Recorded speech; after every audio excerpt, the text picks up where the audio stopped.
Lecture 3, Conductors and Insulators.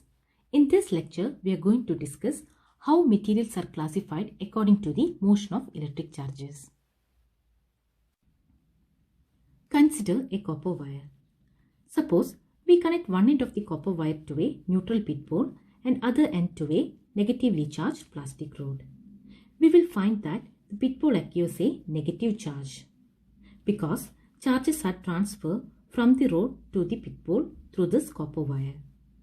If a similar experiment is repeated with a rubber band, no transfer of charges will take place from the rod to the pit pole. Why does the transfer of charges not take place here? And what kind of materials are they? The answer is copper wire is a conducting material, which means it can conduct charges very easily. And a rubber band is a non-conducting material, that is, it do not conduct charges. On the basis of conductivity, materials are classified into conductors, semiconductors and insulators. Conductors are materials which allow electric charges or electricity to pass through them easily. For example, metals. All metals are very good conductors, like copper, iron, aluminium, steel, etc. Human body and earth are also a very good conductor. Now, there are materials that offer high resistance to the passage of electric charges. They are called insulators. Example, glass, plastic, wood, rubber, etc. The third category is called semiconductor, which is an intermediate between conductor and insulator. They also offer high resistance to the movement of charges. Example, silicon and germanium. A detailed explanation of semiconductors will be discussed in Chapter 9. Here, we are only discussing conductors and insulators. So, most of the substances will fall into any one of these categories. Now, let's take a look inside a conductor and an insulator to see what makes them different. We know every materials are made up of atoms, and atoms contain protons, neutrons and electrons, where protons and neutrons are tightly together within the nucleus, so they cannot move.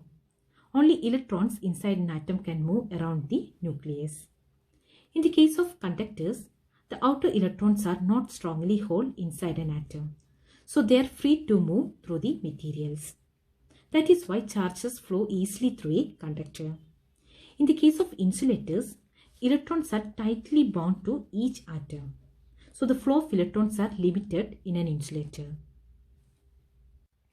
These are few examples of a conductors and an insulator. A conductor has a property which is called conductivity and the property of an insulator which is called dielectric strength. So more is dielectric strength, better insulator it is. And more is conductivity, better conductor it is. Do you know which one is the most conductive element? Yes, it is silver.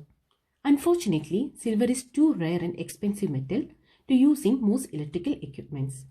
So today, the most commonly used electrical conductor is copper, and it is widely used in electrical wiring and electrical circuits. Now, let's see how charges will distribute in a conductor and an insulator. Consider a metallic sphere mounted on an insulating stand. If you transfer some charges to a metal sphere, it does not remain inside the sphere. It will distribute over the entire surface of this conductor. The distribution of charge is due to electron movement.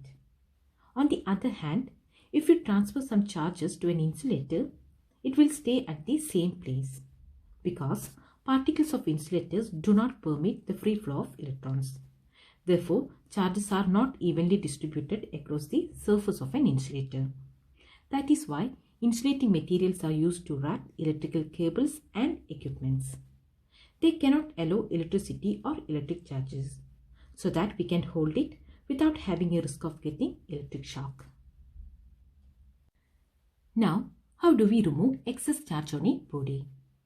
The answer is we bring the charged body in contact with earth.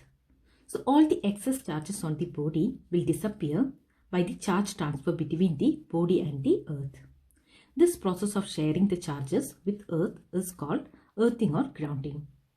For example, if there is an excess of positive charge on a sphere, which means there is a deficit of electrons.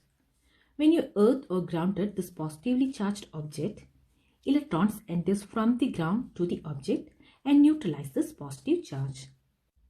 Similarly, if you consider a negatively charged sphere so that it has an excess of electric charges or electrons.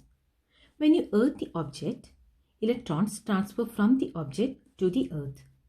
Once the electrons are removed from this object, there will be an equal number of proton and electron within the object, and it will have a balance of charge, which means by earthing, the electrons transfer to the earth and neutralize this negative charge.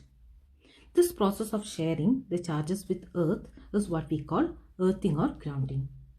One of the important things we should note here is this pathway must be a conducting pathway. So earthing is actually a safety measure for electrical circuits and appliances. For example, the electrical wiring in our house has 3 wires: live, neutral and earth. The live wire carries electrical charges to the device, and the neutral wire completes the circuit by forming a path for current back to the main supply. The third one is earth wire. This wire connects the appliance's body to a metal plate buried under the ground. When any fault occurs, like lightning or heavy load passes through the circuit, or live wire touches the metallic body, the charges flow to the earth without damaging the appliances and without causing any injury to the humans. So this is the use of earthing. It is a safety measure for electrical circuits and devices. In today's lecture, we have discussed about conductors and insulators and how do they differ from each other. We have also discussed grounding or earthing process and the grounding of a positively and negatively charged object. In the next lecture, we will discuss charging by conduction and charging by induction process.